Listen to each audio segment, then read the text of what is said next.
우리가 이번 한 학기 국제금융론, 이슈로 보는 국제금융론을 배울 건데 그 총론에 해당합니다. 그래서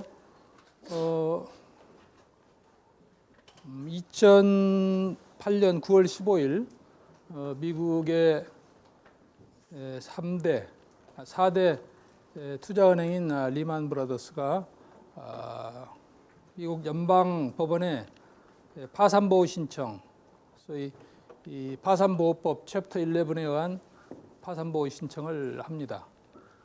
그 이후로 시장에서는 큰 충격으로 받아들이죠. 그러니까 이 금융위기가 비록 심각하다고 하더라도 미국의 4대 투자은행이고 150년의 역사를 가진 이런 큰 은행을 도산시킬 거라고 시장은 예상하지 못했던 겁니다. 그래서 시장에 큰 충격이 주어졌고 그로 인해서 미국 자본주의의 그 심장이라고 하는 월가에서 글로벌 금융위기가 발생했고 글로벌화된 이 국제금융시장 환경에 따라서 유럽 그리고 아시아, 남미 전 이머징 국가로 확산이 됐습니다. 벌써 6년이라는 세월이 지났는데 아직도 2008년발 금융위기는 완전히 해결이 안 되고 있습니다. 2010년에 유럽에서 재정위기가 발생했고 아직도 유럽의 그 금융위기가 완전히 극복이 안 된 상태예요. 거의 1%, 제로에서 1% 수준의 그 성장을 지금 보이고 있고 유럽 중앙은행이 막대한 자금을 시장에 투입하고 있는데도 불구하고 유럽의 이 경제 회복도 아직 되지 않고 금융시장 불안도 완전히 사라지지 않고 있습니다. 그래서 이러한 과정을 우리가 좀 살펴보고 우리가 자본주의 역사에 보면 이 금융위기가 반복적으로 발생하고 있어요. 그래서 이번 글로벌 금융위기가 발생하기 불과 10년 전에 아시아 외환위기 또 한국의 IMF 사태로 인해서 이 아시아 지역이 큰 타격을 받았고 또 이것이 러시아, 브라질 이렇게 확산돼 가지고 전 세계 경제 성장률이 하락하고 여러 가지 세계 경제에 어려움을 겪었어요. 이렇게 또 10년 만에 위기가 발생하고 또 이어서 유럽 재정위기가 발생하고 이렇게 위기가 반복되고 있는데 이렇게 반복되는 이제 위기의 근본 원인과 우리가 거기서 배워야 될 교훈이 무엇인가? 그리고 현재도 지금 불확실성 속에서 우리가 살고 있는데 앞으로 세계 경제 질서는 어떻게 나아갈 것인지 이번 이 대형 금융위기가 세계 경제 질서, 국제금융 시장 질서에 어떤 임플리케이션을 갖는지 살펴보고 이러한 전체적인 글로벌한 환경 속에서 어떤 과제가 남겨져 있고 또 한국은 어떻게 그 위치를 잡아야 되는지 이런 순서대로 공부를 하겠습니다. 1997년도 7월 1일 태국발 아시아 외환위기가 발생했습니다. 위기 이후에 IMF 구제금융을 받고 태국, 인도네시아, 말레이시아, 필리핀, 한국 이런 나라들이 큰 어려움을 겪었죠. 그 아주 핵심에 우리 한국이 있습니다. 그래서 1997년 12월 초에 IMF 구제금융을 받고 그 이후에 많은 이 기업과 금융회사들이 도산하거나 또는 M&A 이런 과정을 거쳐서 구조조정을 거쳤고 또 그 과정에서 많은 근로자들이 직장을 잃었습니다. 아마 여러분들 가정에서도 그 IMF 사태 또 IMF 사태로 인해서 큰 이 어려움을 겪었던 가정도 있을 거예요. 그래서 그런 이제 큰 위기 속에서 어려움을 겪었는데도 불구하고 이게 또 그때보다 훨씬 더 큰 이 글로벌한 대형 위기가 발생했는데 초기에 그 시장에 준 심리적인 충격은 대단했어요. 지금은 벌써 6년 전 얘기지만 그때 제가 이제 스탠포드, 제가 이제 버클리에 있을 때인데 이렇게 큰 은행을 미국이 부도 내리라고는 생각을 못했어요. 어떤 형태로든지 해결하겠지. 시장은 다 그렇게 기대를 하고 있었는데 결국 그 부도 처리를 하게 된 거죠. 그래서 이제 시장 패닉 상태가 벌어지고 이것이 아마 1929년에 발생한 세계 대공황이라고 여러분들 아실 거예요. 지금까지 우리 자본주의 시장 경제가 겪은 이 금융위기, 경제위기 중에서 제일 심각하고 대규모의 그런 위기를 겪었습니다. 대공황 이후에 약 10년 동안 세계 경제가 제자리를 잡지 못하다가 결국은 2차 대전이 발발하는 하나의 그 단서가 됩니다.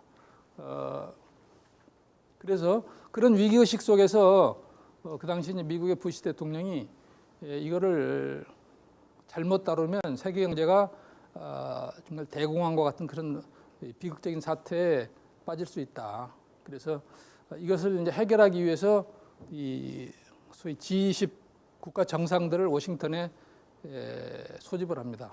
그게 이제 11월 15일인데 그래서 거기서 이제 대개 정상들이 이번 사태에 대한 심각성에 대해서 인식을 공유하게 돼요. 그래서 할 수 있는 모든 조치를 다 하자. 이렇게 이제 합의를 하게 됩니다. 그래서 G20 국가의 대부분의 나라들이 이 금리를 대폭 인하해가지고 시장의 불안을 이제 이 유동성 불안을 제거하기 위한 이제 그런 조치를 취하고 또 이제 직접 중앙은행들이 유동성을 시장에 공급합니다. 이 당시에는 이 리만 사태가 터지자 시장 유동성이 소위 스퀴즈 단계를 넘어서 크런치 단계를 넘어서 크라이시스까지 간 거거든요. 그래서 그대로 놔두면 시중에서 돈을 구할 수 없기 때문에 많은 기업들이 넘어질 수밖에 없고 그렇게 되면 엄청난 재앙이 오게 됩니다. 그래서 직접 유동성을 공급하고 또 이제 부실 여신, 부실 대출이 이제 많이 발생하고 또 은행이나 이런 부실 기관이 이제 자연히 이제 발생을 했기 때문에 이런 금융회사의 부실 채권을 정리하기 위해서 정부가 직접 재정을 투입을 하게 됩니다. 공적 자금을 투입을 하게 되고 또 일자리가 부족하고 또 세계 교역이 갑자기 침체했기 때문에 소위 대부분의 정부들이 재정을 풀어서 경기 부양책을 하게 되죠. 그래서 이런 것을 통해서 2008년 10월, 11월, 12월 그 석 달 동안의 그 위기감이 상당히 해소가 되고 또 금융시장 여러 가지 주가나 환율, 금리 지표들도 단기간 내에 회복되는 이제 그런 양상을 보입니다. 2009년 중반부터는 금융시장도 안정되고 세계 경기도 상당히 회복세에 이제 들어가게 돼요. 이게 2008년도 금융위기, 글로벌 금융위기를 가져왔던 어떤 근본적인 문제들이 해결되어 가지고 회복된 것이 아니고 정부가 이 재정을 풀어헤치고 또 중앙은행들이 돈을 풀고 이런 결과로 빚어진 과잉 유동성에 의해서 이제 이루어진 수습이다. 그래서 이 과잉 유동성에 의한 일시적인 안정이었다. 이렇게 얘기할 수 있습니다. 이 과정에서 돈을 풀다 보니까 소위 남유럽의 좀 재정이 취약한 국가들, 뭐 그리스, 아일랜드, 그다음 포르투갈, 스페인, 이태리 이런 나라들이 이 재정 적자가 크게 늘어나고 국가 채무가 많이 늘어나게 됩니다. 그래서 이제 이 그리스를 필두로 해가지고 그리스 국채가 상환이 안 되는 거예요. 그래서 그리스가 이제 국가 부도 위기에 빠질 그런 상황이 돼서 결국 이제 이 위기가 유로존까지 이제 확대가 되고 유로존 위기가 됩니다. 그 이후에 이제 국제금융시장이 다시 불안해지고 세계 경제가 다시 침체하는 이런 이제 과정에 빠지는데 그 이후에 지금 뭐 FRB나 또는 ECB 유럽중앙은행 또 일본은행 세계 주요 은행들이 소위 양적 완화 정책을 다 취하고 있어요. QE라 그러죠. Quantitative Easing 이런 통화 팽창 정책을 취하고 있는데 아직까지도 이 위기가 제대로 수습이 되지 않고 있습니다.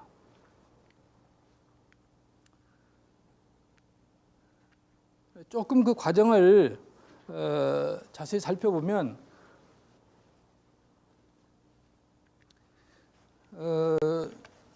이 지금 그래프에 보면 2007년 6월부터 이 파란 게 지금 이 세계 주가입니다. 주가 지수고 이 빨간 게 소위 이제 미국의 단기 금리인데 상당히 불안한 모습을 보이죠. 실질적으로 2008년 9월 15일 리만 브러더스 파산을 계기로 이 빨간색 단기 금리가 364까지 이렇게 튀어오르는 것을 볼 수가 있고 주가가 위기 이전에 약 세계의 주가 지수가 약 400선에 있다가 200선으로 약 절반 수준으로 떨어지는 걸 알 수 있습니다. 그래서 이제 이 글로벌 위기가 실질적으로 점화된 것은 2008년 9월 15일 리만 브러더스 파산이지만 이것이 실질적으로 표면에 드러난 것은 2007년 초부터 드러나기 시작했어요. 2007년 2월 달에 그 HSBC의 미국 모기지 사업 부분이 대규모 부실이 발생하고 이어서 그해 4월에 미국에서 두 번째로 큰 모기지 회사 뉴 센츄리 파이낸셜 코퍼레이션이 파산을 하게 됩니다. 그리고 연이어서 미국의 대부분의 대형 모기지 회사들이 소위 지급불능 사태에 빠지고 파산하거나 또는 이제 인수합병을 위해서 다른 금융회사에 인수가 되는 이제 그런 상황이 빚어지죠. 그래서 이제 이때부터 유동성 리스크가 시장에 이제 대두되기 시작했는데 여기서부터 이제 소위 위험 회피적인 그런 성향들이 시장에 나타나기 시작합니다. 그러나 이 모기지 회사는 전체적으로 규모로 보거나 할 때 뭐 이렇게 금융 위기로까지 발전하지는 않을 것이다 하는 것이 이제 그 당시 시장의 기대였죠. 그런데 이제 이것이 그 이듬해 주요 투자은행까지 번지게 됩니다. 그래서 2008년도 3월 14일 리만 브러더스 다음으로 큰 미국의 그 5대 투자은행인 베어스턴스가 역시 이제 이 부실로 인해 가지고 지급불능 상태에 빠지고 그래서 이것을 이제 미국 정부 당국이 부랴부랴 이제 수습을 해서 이거를 JP 모간 체이스에 인수를 시키게 됩니다. 그래서 베어스턴스가 이제 이 부실화되기 전에 1주당 주가가 약 145불이었는데 주당 2불로 넘어가게 돼요. 약 주가가 약 70배 이상 이렇게 절하되는 이제 그런 상황으로 그렇게 매각이 됩니다. 이제 이때는 이 파산시키는 게 아니고 불량 금융회사를 우량회사에 인수시키는 그런 전략을 썼어요. 그리고 미국의 FRB가 베어스턴스를 인수하는 이 JP 모간 체이스에 약 300억 불의 이 자금을 지원을 합니다. 그런 조건으로 이제 인수를 시키는 거죠. 이제 베어스턴스가 이렇게 이제 인수되자 시장의 신용 리스크가 또 크게 대두하는 거죠. 그러던 와중에 8월 15일 날 결국 리만 브러더스를 이제 파산 조치를 하게 됩니다. 그래서 이거는 뭐 아마 베어스턴스 사례와 같이 이 또 다른 금융회사에 이렇게 인수시키지 않겠느냐 이렇게 이제 시장이 기대를 했었는데 워낙 부실 규모가 크기 때문에 인수하려고 하는 데도 없고 또 의회에서는 베어스턴스 케이스에 이제 여러 가지 그 정부의 자금이 많이 지원됐기 때문에 이 공적 자금 지원에 대해서 상당히 행정부를 비판하는 이제 그런 기류가 강했습니다. 그래서 그 당시 부시 대통령이 임기가 이제 얼마 남지도 않았는데 큰 모험을 하게 된 거죠. 그래서 결국은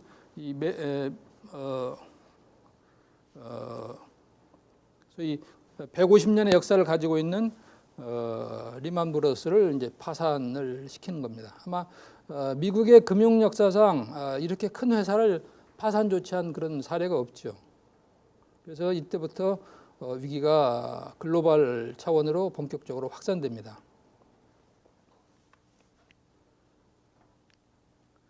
이것은 이제 뭐 이 삼성경제연구에서 이제 공급한 테이블인데, 내나 이거는 이제 우리나라 주가하고 미국의 S&P 500 주가가 이 주요한 사건 때 어떻게 움직였는지 보여주는 그런 그래프입니다. 뭐 유럽으로 전파가 되고 아시아로 남미로 다 전파가 되었는데, 우리가 살고 있는 아시아는 어떤 영향을 받았느냐? 사실 이번 위기의 진원지는 아시아도 아니고 미국이죠. 월가입니다. 그럼에도 불구하고 전 세계 금융시장이 하나로 지금 통합이 되어 있어요. 1980년대 이후에 소위 그 선진국의 자본들이 개도국 또 신흥시장국으로 진출하기 위해서 자본 자유와 금융시장 개방, 외환 자유와 또 변동환율제 이런 것들을 지속적으로 이렇게 권고를 했고, 이것이 소위 이제 미국이 주도한 그 신자유주의 영향으로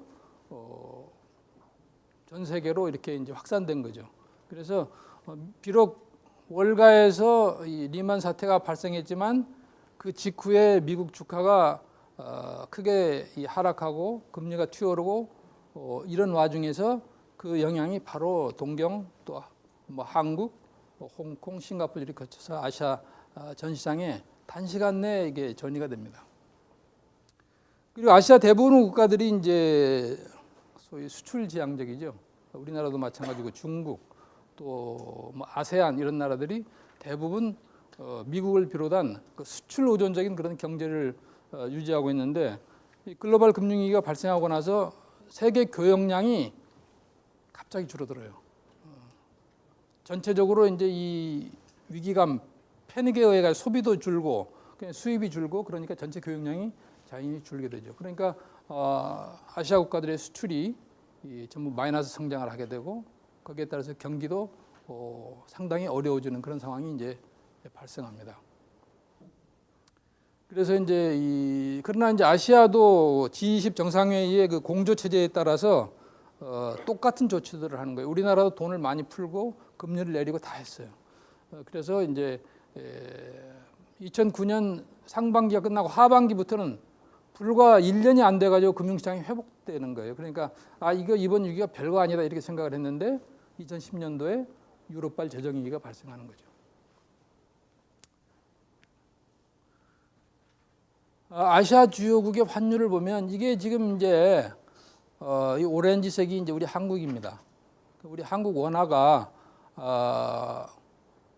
우리가 위기가 발생하기 그 전에 2006년 12월 말을 우리가 100으로 봤을 때 약 2008년 이 리만 사태가 발생할 때까지 보면 거의 반으로 줄어들어요. 반으로 떨어지는, 주가가 반토막이 나고 환율이 이렇게 치솟습니다. 그러니까 이게 엄청난 그 환율의 이제 절하가 발생하고 그다음에 주가도 거의 반토막이 납니다.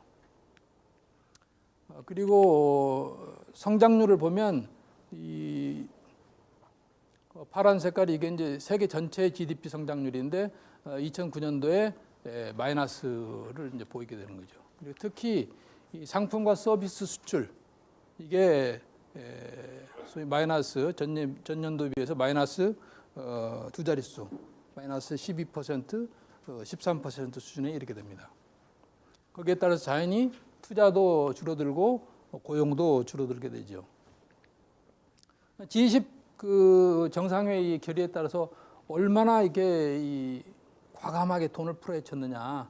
이게 보면 IMF 자료에 의하면 대체로 이 주요 국가들, G20 국가들이 이번 글로벌 금융위기가 발생하고 이걸 극복하기 위해서 G20 정상회의의 결의에 따라서 GDP의 4%에서 6%, 많은 경우에는 거의 10% 가까이 재정을 이렇게 풀어서 투입을 합니다. 그리고 금리가 대부분의 주요 국가들이 이번 위기 이전에 2%에서 5.5% 이런 수준이었는데 대부분 1%에서 2% 수준으로 다 이렇게 약 3%포인트 이상 금리를 내리게 되는 거죠. 이것이 이제 결국은 이번에 그 급박한 초기의 위기를 잠재울 수 있었던 하나의 요인이었다. 아시아도 어려움을 겪었다 그랬는데, 그럼 한국은 그 당시에 어땠나? 벌써 이제 6년 전이기 때문에 뭐 상당한 시간이 지났어요. 근데 한국이 아시아 외환위기를 겪었고 한국의 그 IMF 사태를 겪었기 때문에 이 국제 이 주요 언론들을 보면 이 한국에 대해서 상당히 우려하는 그런 이제 이 모습을 보입니다. 학생 이름이 뭐죠?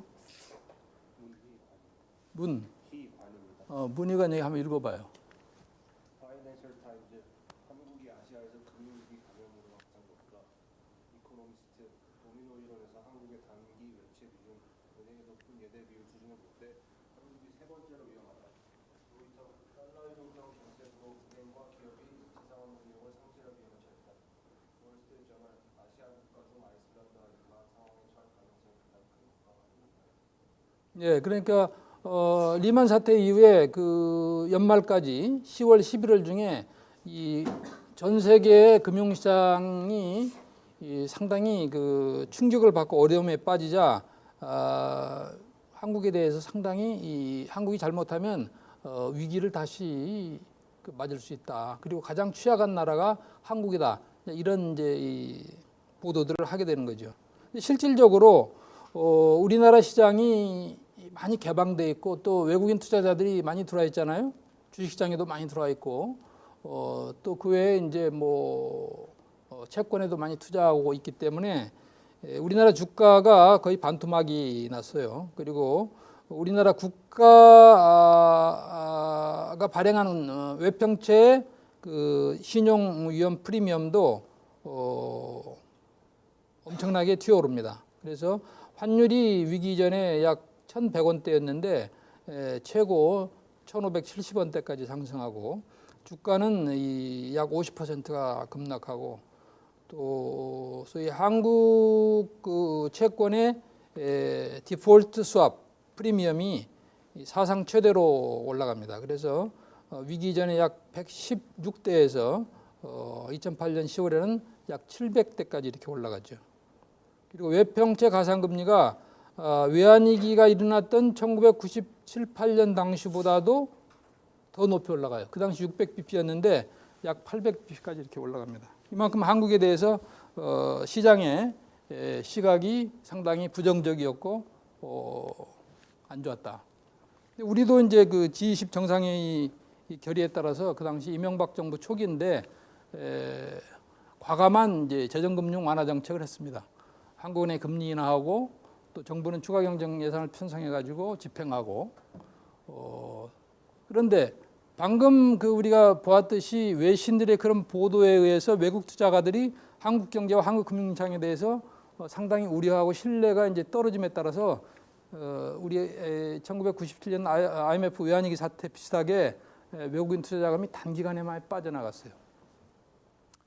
그래서 2008년도 4, 4분기 석 달 동안에 약 418억 달러가 한국 시장에서 이탈을 합니다.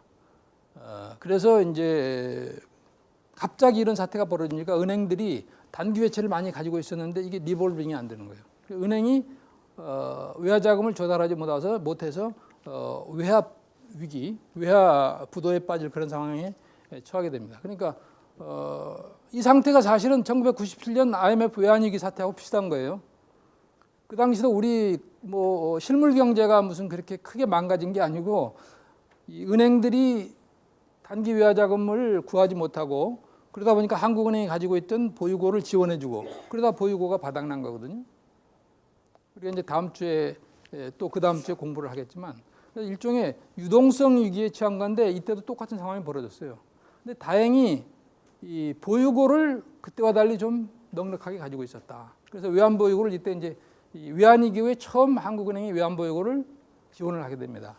그래서 외환보유고를 약 270억 달러를 지원을 했고, 그리고 이제 수출입은행에서 기업들이 이제 은행이 외화자금이 없으니까 해외 수입을 하려면 외화자금이 필요한데 구할 수가 없는 거예요.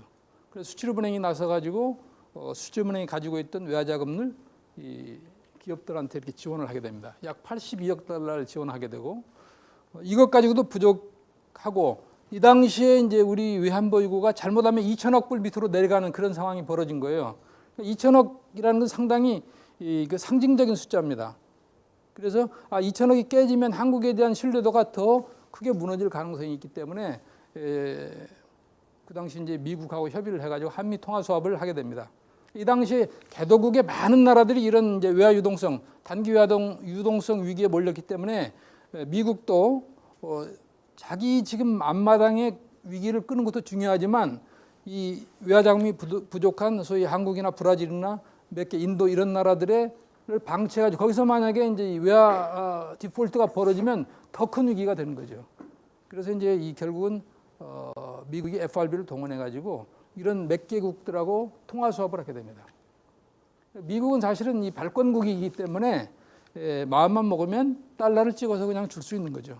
그래서 원화를 담보로 달러 자금을 이제 공급을 해서 우리가 그거를 시장에 풀고 금융회사에 은행에 지원을 하게 되면 약 164억 달러를 지원했죠. 이걸 가지고 IMF 사태와 같은 그런 우리 외화 유동성 위기는 극복을 한 그런 이제 상황이 이제 벌어졌죠. 그래서 2009년 하반기에는 뭐 주가, 우리나라 주가나 원달러 환율도 리만 사태 이전 수준을 회복하고 CDS 프리미엄이나 외평채 가상금리도 안정이 됩니다. 그런데 이제 그 당시 우리 이제 그 은행들이 단기 외화 자금을 갑자기 이제 회수당하니까 외화 유동성 부족은 있었지만 은행들의 소위 재무제표는 상당히 건전했어요. 왜냐하면 우리나라는 2007년도에 이제 부동산 담보대출, 은행들이 이 부동산 담보대출을 통해서 대출을 늘리고 이제 그런 과정에서 집값이 많이 올라갔어요. 그래서 이 부동산 담보대출을 줄이기 위해서 이 DTI LTV 제도라는 것을 우리가 도입을 하게 됩니다. 그래서 이제 그 전에는 DTI라는 게 없었어요. LTV는 loan to value 그래가지고 아파트가 이게 10억짜리면 최대한 은행 대출을 60% 이상 못 하도록. 그러니까 자기 자금이 40%는 있어야 이걸 살 수 있는 이제 그런 이제 제한인데 DTI는 거기에다 플러스해서 이 상환 능력을 보는 겁니다. 이 사람이 연간 뭐 연봉이 5천만 원이다. 근데 그 중에서 한 40% 그러면 한 2천만 원 되는 거죠. 2천만 원이 넘어가는 어떤 그런 이 상환 부담이 있는 대출은 해주면 안 된다는 거죠. 그래서 이제 이 DTI 규제를 우리가 도입을 해가지고 다행히 이제 우리 은행들이 그 부실 여신이 많지 않았어요. 우리 은행들은 소위 그 아파트를 비롯한 부동산 담보 대출이 어느 정도 이제 이 건전한 상태를 유지했기 때문에 그래서 외화 부분에서는 어려웠지만 외화 유동성 위기를 아까 말했듯이 외환보유고나 이런 몇 가지 조치를 통해서 극복하고 나서는 바로 은행들이 소민대출도 하고 중소기업 대출도 하고 대출을 늘릴 수 있었다는 거죠. 근데 이때 2009년 중하반기만 해도 미국을 비롯한 대부분의 선진국에서는 은행들이 외화자금뿐이 아니고 자국 통화의 그 이 자금도 시장에서 구할 수 없었기 때문에 이 자금 지원이 상당히 어려웠죠. 이것이 다행히 우리가 이제 금융기관의 그런 대출 기능을 이 위기 속에서도 유지할 수 있었던 하나의 다행스러운 그런 이제 사례입니다. 근데 우리가 어떻게 해서 이런 것을 우리가 금융이 상당히 낙후되어 있다고 그러는데 한국이 이런 것을 먼저 도입할 수 있었느냐? 이게 이제 여러분들한테 보내준 내가 그 원고에도 여러분들이 읽어보면 알겠지만 김영삼 정부 말에 1997년도에 외환위기가 왔어요. 그리고 김대중 정부 말에 2002년도에 카드 사태가 발생했습니다. 그래가지고 그 다음 정부들이 엄청나게 어려움을 겪었어요. 그러니까 김영삼 정부 뭐 여러 가지 뭐 개혁 조치도 하고 문민 그 정부로서 이제 일도 많이 했지만 결국은 정권의 말을 외환위기로 이렇게 끝내고 이것이 이제 김대중 정부로 넘어가면서 김대중 정부가 이걸 해결하기 위해 초기 2, 3년 동안 엄청난 어려움을 겪은 거죠. 마찬가지로 김대중 정부에서 이제 외환위기를 극복하고 내수를 회복시키려다 보니까 뭔가 대출을 많이 해줘야 되는 거예요. 그래서 소위 카드론, 카드 대출을 이제 자유화시킨 거죠. 그래서 2002년도 여러분들도 지금 뭐 카드들 아마 이제 가지고 있는 또 카드를 사용하는 사람들이 많이 있을 거예요. 근데 신용카드라는 것은 그야말로 신용이 있는 사람한테 주는 것이 신용카드입니다. 미국 같은 데서 신용카드를 얻으려면 참 어려워요. 신용카드 아무한테나 해주지 않습니다. 근데 우리는 길거리에서 이걸 남발했어요. 한 사람이 카드를 3장, 4장, 5장 이렇게 가지고 돌려막기 하고 그래가지고 이제 카드 사태가 발생한 거예요. 그래서 이 당시에 이제 이 많은 신용불량자들이 생기고 또 이것을 이제 극복하고 해결하는 데 있어서 노무현 정부가 상당히 큰 어려움을 겪었습니다. 그래서 이제 노무현 정부가 자기 다음 정부에는 이런 금융에서의 어떤 문제점을 가지고 이 어려움을 줘서는 안 되겠다. 그래서 이 부동산 대출을 강력히 규제를 하기 시작하고 또 단기 외화 자금이 단기 외화 부채가 많이 늘어나지 않도록 그런 조치를 합니다. 그런데 제가 그때 이 경제보좌관을 했어요. 그래서 경제보좌관을 하고 그 이후에 금융감독위원장으로 이렇게 이제 가서 이것들을 이제 할 수 있었는데 어떻게 보면 뭐 우연히 주어진 기회일 수도 있고 또 내가 그 자리에 있을 때 그런 이제 상황이 이제 벌어졌기 때문에 또 취할 수 있었던 그런 조치입니다. 그러면 이제 유럽 재정 위기를 조금 살펴보도록 하겠습니다. 모두 얘기했듯이 이번 유럽의 2010년도 재정 위기는 2008년도 글로벌 금융 위기가 지나간 거예요. 그걸 해결하려고 재정을 많이 풀다 보니까 재정 적자가 많이 발생하고 또 재정이 취약했던 남유럽 국가의 우선 이 국가 채무가 크게 늘어난 거죠. 그래서 이제 국가 채무가 크게 늘어나니까 이런 나라들의 국채를 시장에서 안 사주는 겁니다. 투자자들이 안 사는 거예요. 그걸 안 사주면 결국 갚을 돈이 없으니까 국가 부도가 나는 거죠. 그래서 이제 이 남유럽의 어떤 그런 구조적인 재정의 취약성 또 거시경제 취약성이 이 1차적인 원인이 되겠죠. 유럽 국가라고 해서 다 재정위기에 이제 처한 건 아니고 북유럽 국가들은 이제 비교적 거시경제도 건전하고 재정 상황도 크게 나쁘지 않았기 때문에 비록 같이 돈을 풀었지만 이제 그 나라들은 이제 시장의 신뢰를 유지할 수 있었고 다만 이제 이 남유럽 국가들이 이 거시경제나 재정 상황이 어려웠는데 그 원인 중에 하나가 EU 체제와 유로존 체제의 구조적인 문제점이다. 그래서 이제 1999년도부터 유로존은 하나의 통화를 쓰게 되는 거예요. 유로라는 하나의 통화로 묶입니다. 그리고 통화정책은 20이라는 유럽 중앙은행이 통일되게 행사를 하는 거죠. 그러니까 각국이 자기 마음대로 금리를 올리거나 내리거나 또는 외환시장에 개입해서 환율을 조정하거나 할 수가 없는 거예요. 하나의 그 유로존 체제에 묶여 있기 때문에. 그래서 그리스 같은 나라는 재정 수지도 안 좋고 또 수출도 잘 안 되고 하는 나라임에도 불구하고 그렇게 이제 이 경제 상황이 안 좋으면 금리도 좀 내려가지고 또 돈도 풀고 그래서 내수를 진작하고 또 그리스 자국 통화를 좀 절하시켜 가지고 수출도 늘려고 해야 되는데 이제 그게 묶여 있는 거죠. 그걸 못한 거예요. 그래서 이제 그런 구조적인 문제점이 있었다. 그런가 하면 비교적 재정 정책은 이렇게 이 하나로 묶여 있지 않았어요. 재정 정책은 이제 이 EU 협약에 의해 가지고 소위 Stability and Growth Pact라는 SGP라는 이런 하나의 그 약속에 묶여 있었던 거죠.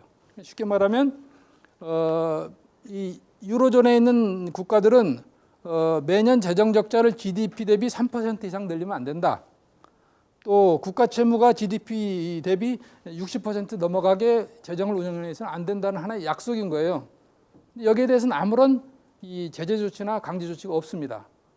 그리고 이제 글로벌 금융위기가 발생해서 G20 정상들이 모든 나라들이 빨리 돈을 풀어라, 재정을 풀어라 이렇게 되니까 아 이거 잘 됐다, 차제, 먹고 살기도 힘든데, 그래가지고 마구 풀어제낀 겁니다.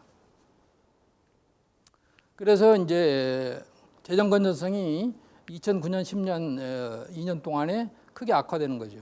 특히 남유럽 국가들의 이 한 2년 동안에 연간 재정 적자가 GDP의 뭐 8%, 10% 이렇게 달하게 됩니다. 지속 가능하지 못한 거죠. 그리고 이런 나라들의 국가 채무가 위기 전에 뭐 좀 많은 나라들이 GDP 한 60% 정도였는데 다 100% 가까이 되는 거예요.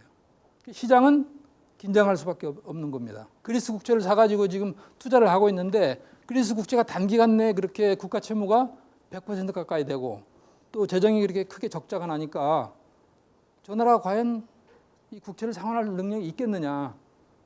돈은 위험하면 피하게 돼 있어요. 가장 재빠르게 움직이는 게 돈이다.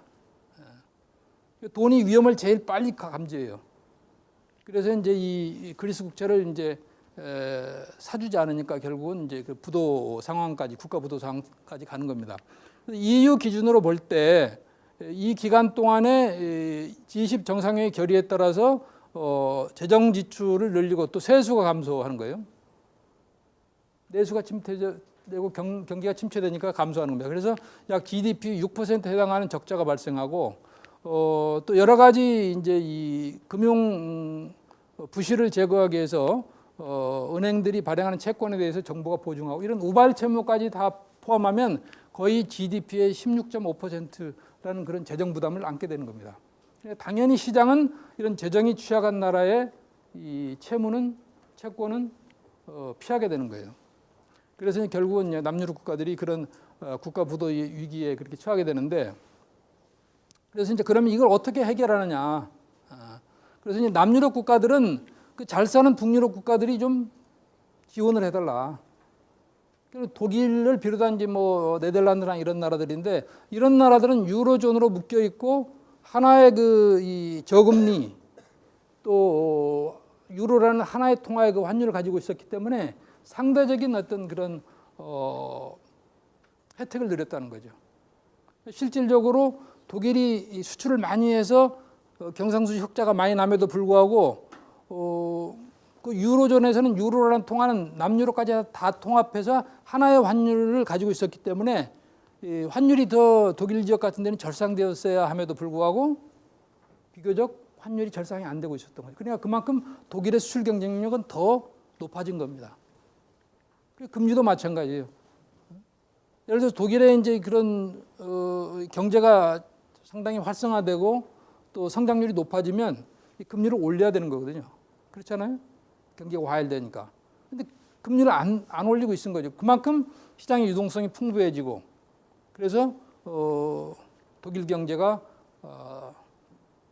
탄탄하게 성장할 수 있는 그런 기반이 된 겁니다. 그래서 그렇게 혜택을 봤으니까 이 유로존 유로 통화 단일 통화 정책, 단일 환율 정책으로 인해서 상대적으로 손발이 묶여가지고 그 어려워진 우리를 좀 도와주라. 그래서 이제 피스칼 트랜스퍼 요구를 하게 되고 거기에 대해서 이제 독일이나 이런 북유럽 국가들은 반대를 하게 됩니다. 대신에 이제 북유럽 국가들은 이 유로 협약에 의해서 재정 적자나 국가 채무도 일정 수준을 유지하도록 그렇게 해야 되는데 니네들이 이걸 안 했기 때문에 니네 책임이다. 그래서 만약에 그 남유럽 국가들이 이 국제 상환이 불능한 상태에 빠지면 강제로 경우에 따라서는 부도까지도 이렇게 낼 수밖에 없다. 이렇게 이제 서로 팽팽하게 이제 의견이 갈리는 거죠. 여기 보면 대부분 이번에 그 그리스, 아일랜드, 포르투갈, 스페인 이 구제금융을 받은 나라들이 국채 수익률이 8%를 넘어가면 결국은 손을 들게 돼 있어요. 8%가 하나의 국채 수익률이 이 지속 가능하냐 하지 않느냐의 마지노라는 선으로 본 겁니다. 8%가 됐다는 건 그만큼 국채 가격이 떨어졌다는 얘기고 그 떨어진 국채는 안 사는 거죠. 그래서 이렇게 재정 수지들이 다 악화된 그런 상황을 이제 우리가 볼 수 있습니다. 그래서 이걸 이제 우리가 재정위기가 크게 3단계로 3번에 걸쳐서 유럽 재정위기가 진행되는데 1차가 바로 이제 그리스가 그 지급불능 상태에 빠진 2010년 초에서 2010년 5월입니다. 이것은 우리가 유로 차원의 유동성 위기가 발생한 시기다 이렇게 보는 거죠. 그래서 이제 이 그리스에 대한 구제금융이 2010년 5월 EU와 IMF에서 약 1,100억 유로를 지원하는 것으로 구제금융 패키지를 합의하고 그러고 나서 어느 정도 이제 그리스 국제 시장이 정상화됩니다. 그래서 정상화되는 와중에서 이것이 이제 이 유로 차원의 어떤 더 큰 다른 나라로 전이될 경우에 더 큰 문제가 있기 때문에 유로 차원의 소위 구제금융 시스템을 만들게 되는 거죠. 그래서 EFSM, EFSF, 그다음에 ESM이라는 이 세 가지 이 구제금융기구가 이제 그리스 사태를 계기로 해서 설립이 되게 됩니다. 그리고 어느 정도 안정을 찾다가 2010년 말에 가서 다시 또 유럽 시장에 이제 어려움이 찾아오는데 이것은 이제 이 아일랜드와 포르투갈이 또 어려워지기 시작한 거예요. 이렇게 번지자 이거는 이제 단순히 유동성 위기 차원이 아니고 이런 국가들의 국가 채무 위기가 된다. 그래서 이제 이때 그리스 채무 조정이 시작됩니다. 이런 IMF와 ECB의 지원에도 불구하고 유럽 그리스 사태가 이제 수습이 안 되기 때문에 결국은 그리스가 발행한 국채 중에서 민간 투자자들, 민간은행이 가지고 있는 그 국채에 대해서 채무 조정을 하게 되는 거죠. 만기를 연장하고 금리를 깎고 일부 원금을 탕감하는 이런 이제 구조 조정을 하게 됩니다. 이게 상당히 이제 여기서도 이제 어려움이 많았지만 결과적으로 EU 여러 정상들이 나서서 결국 이제 채무 조정을 이제 성공을 시켜요. 그래서 이게 어느 정도 이제 정리가 되고 근데 그 이듬해 2011년 7월에 가서 3차 위기가 생기는데 이때는 이제 이탈리아와 스페인까지 이 위기가 번지게 됩니다. 근데 이탈리아와 스위스는 EU 내에서 경제 규모가 보통 15%에서 17, 8% 가는 큰 나라들이에요. 만약에 이게 흔들리면 그때는 어디까지 갈 줄 모릅니다. 이 스페인과 이태리 이런 나라들이 국채를 주로 많이 투자한 나라들이 프랑스 은행들 또는 독일 은행들이 투자하고 있는 거예요. 네덜란드 은행들이 투자하고 있는 겁니다. 근데 그게 만약에 디폴트가 되면 프랑스의 은행들 또 독일 은행들의 또 은행 그 부도 사태까지 번질 수가 있는 거죠. 이게 이 불길이 이 소위 심장부로 막 이렇게 다가오는 겁니다. 그래서 이제 이 범유로존 위기로 이렇게 이제 확대되는데 여기에 이제 결국은 ECB가 나섭니다. 유럽 중앙은행이 나서요. 왜냐하면 이 나라들이 재정 여력도 없고 또 피스칼 트랜스퍼는 독일이나 프랑스나 이런 나라의 정치적인 그런 위험 때문에 못하는 거예요. 국민들이 반대하는데 왜 우리 돈을 가지고 우리 세금을 가지고 남유럽 국가들을 지원하냐. 만약에 그런데 동의했다가는 잘못하면 정권이 이제 이 존속할 수 없는 그런 상황이 정치적인 리스크가 있는 겁니다. 그러니까 그거 안 되죠. 결국은 ECB를 동원하는 거예요. 그래서 중앙은행이 결국은 돈을 찍어서 푸는 겁니다. 그래서 금리를 대폭 내리는 거죠. 금리 내리고 그리고 이제 이 ECB가 이 국제 시장에 직접 들어가서 어려운 나라들의 국채, 시장에서 리볼빙이 되지 않는 나라들의 국채를 사주는 겁니다. 그래서 이탈리아와 스페인 국채를 집중 이제 매입한 그런 조치들을 하게 되고 이제 그런 조치를 거쳐서 이제 상당히 유로 재정 위기가 급박한 이제 이 위기에서는 벗어납니다. 급박한 불은 이제 끄는데 그 과정에서 이제 EU 정상회의가 여러 차례 이제 이 사태를 수습하기 위한 그런 조치를 하는 거죠. 그래서 신재정 협약이라는 것을 만들어서 이 기존의 이 스테빌리티 앤 그로스 팩트, 소위 재정 적자나 국가 채무를 GDP의 일정 수준으로 유지해야 되는 그런 의무 플러스 모든 나라들이 이제 앞으로는 재정을 흑자 또는 균형으로 이렇게 편성해라. 그리고 기존에 이게 약속했던 이런 협약도 지키도록 하고, 만약에 이것이 깨질 경우에는 어떤 이 제재 조치를 하겠다, 이런 이제 합의들을 하게 되는 겁니다. 그리고 이제 EU 차원의 구제금융기구인 ESM이 조기 출범하고 또 IMF 재원도 확충을 합니다. 일종의 이 위기에 대비한 버퍼를 이제 확보를 하는 거죠. 이제 이 와중에서 이제 그리스가 뭐 결국은 버티지 못하고 유로존에서 이 탈퇴할 수밖에 없을 것이다. 심지어는 유로존이 깨질 것이다 하는 여러 가지 이제 그런 시장의 억측들이 이제 나오게 됩니다. 그리고 2012년 이제 중반에 EU 정상회의에서는 그 외에 여기서 한 발 더 나가서 이런 뭐 EU 어떤 그런 붕괴론까지 나오는 마당에서 그렇지 않다. 우리 EU는 단단한 결속을 가지고 나아간다 하는 걸 보여주기 위해서 여러 가지 이제 결의들을 합니다. 이제 은행에 대한 어떤 중앙은행은 있지만 감독기구는 각 나라들이 이제 독자적으로 행사하고 있었는데 우리가 통합 감독기구도 만들겠다. 또 통합 예금 보장 기구를 만들겠다. 이렇게 해서 소위 은행 동맹으로 가는, 통화 동맹에서 은행 동맹으로 가는 그런 이제 진일보된 그런 조치들을 합의합니다. 이제 그러고서 22도 적극적으로 시장에 개입하고 또 여러 가지 구제금융기구들이 이 어려운 나라들의 국채를 시장에서 많이 매입을 하면서 급박한 위기는 이제 정리가 됐는데, 그러나 이런 이제 이 단일 감독기구 설립 또 단일 예금 보장기구 설립 이런 것들은 아직 이 결의만 되어 있는 거지 이것이 실질적으로 설립될 때까지는 여러 가지 해결해야 될 문제들이 많다. 그래서 이제 뭐 유로존에 대한 어떤 그런 당시의 그 여러 가지 시각들, 유로 체제가 결국은 그 정상들이 결의한 골든룰을 이행하고 남유럽 재정 적자나 국가 채무 문제도 해결하고서 잘 앞으로 그 전진을 할 거다. 그렇지 않고 결국은 이 취약한 유로존 국가들은 탈퇴하거나 탈락할 거다. 그리고 스트롱한 멤버들만 남아서 유로가 유지될 것이다. 그렇지 않으면 유로 체제가 아예 와야 될 것이다. 이런 이제 여러 가지 이 시장의 전망이 나오고, 특히 좀 그 비관적인 전망을 하는 루비니 교수 같은 사람은 이 유로존이 와야 될 것이다. 뭐 이런 얘기들 그 당시에 이제 많이 하게 되죠.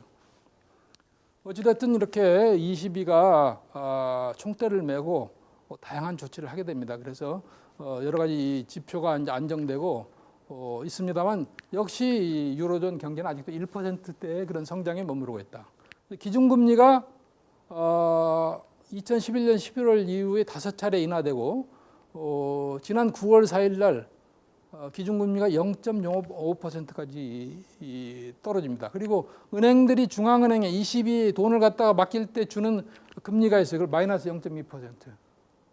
역금리가 발생. 돈 남으면 중앙은행에 가져오지 말고 대출하라 그런 얘기입니다.